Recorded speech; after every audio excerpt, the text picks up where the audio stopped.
जापानी फल बामुकाबला सेब, किसमें ग़ज़ाइयत ज़्यादा है? याद रखिए, मुकाबला दो बड़े चैंपियंस के दरमियान है। Journal of agriculture and food chemistry में 1 फरवरी को यह तहकीक छपी थी कि अगर दिल की सेहत की बात की जाए तो जापानी फल सेब से बहुत आगे है, क्योंकि इसमें मौजूद डाइटरी फाइबर, मिनरल्स और फेनोलिक कंपाउंड्स वो एथेरोस्क्लेरोसिस को रोकते हैं।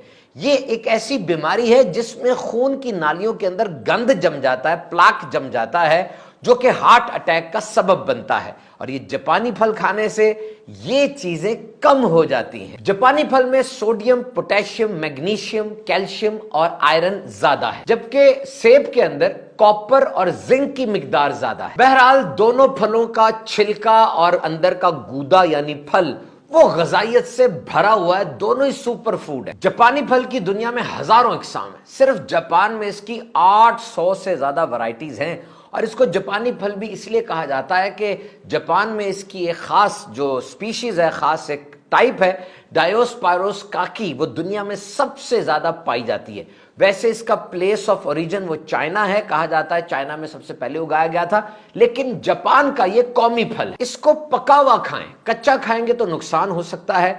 एक औसत दर्जे के जापानी फल के अंदर 118 कैलोरीज होती हैं और 31 ग्राम कार्बोहाइड्रेट्स होती हैं। इस फल को ताजा खा लें, खुश्क कर लें या हंडिया में पकाकर भी लोग खाते हैं। 7 साल में इसका जो दरख्त है वो फल देता है, जो कि 30 फुट से 80 फुट तक इसके दरख्त की ऊंचाई हो सकती है। इसके पत्ते चाय में डाले जाते हैं और इसके बीज को खुश्क करके कॉफी की जगह इस्तेमाल किया जा सकता है। एक चॉकलेट जापानी फल भी होता है, उसका रंग चॉकलेट जैसा होता है, जायका भी मुनफरिद होता है और वो बहुत महंगा होता है। इसकी खास खुशबू जानवरों को अपनी तरफ खींचती है, तो ये एज ए ट्रैप भी इस्तेमाल होता है कि जानवरों को अपनी तरफ बुलाया जाए और बुला के उनको पकड़ लिया जाए। रवायती चाइनीज मेडिसिन के अंदर ये जो जापानी फल है, इसको बिलखुसूस ENT यानी नाक कान गले की जो बीमारियां हैं उसमें बतौर दवाई प्रिस्क्राइब किया जाता है। आपने गौर किया होगा कि जापानी फल खाने के बाद मुंह में खास किस्म का जायका सा आता है, मेटालिक किस्म का।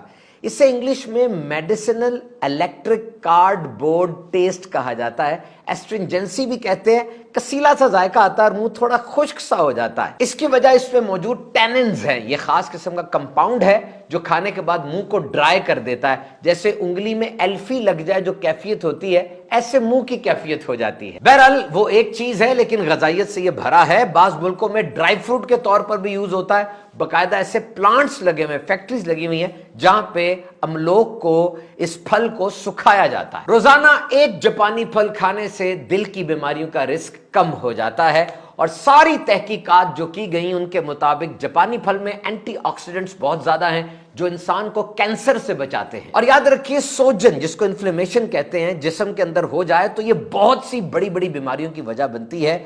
जापानी फल का मुसलसल इस्तेमाल इन्फ्लेमेशन यानी सोजन को भी कम करता है। आंखों की सेहत के लिए बहुत अच्छा है। 2 इसके अंदर चीजें हैं, ल्यूटिन और ज़ीज़ैंथिन। 1 लाख लोगों पर की हुई तहकीक के मुताबिक जो लोग ल्यूटिन और ज़ीज़ैंथिन ज्यादा इस्तेमाल करते हैं उनमें आंखों की बीमारी का रिस्क कम हो जाता है। ये दोनों अज्जा किन खानों में मौजूद हैं, सुनिए। जापानी फल साग, सिट्टे, अंडे, एग्स, गाजर वगैरह के अंदर ये मौजूद होता है। ये फल चौके ग़ज़ाइयत से बहुत ज्यादा भरा हुआ है, इसलिए इसको ज्यादा इस्तेमाल नहीं करना, इत्तदाल के साथ इस्तेमाल करें, सेहतमंद रहे।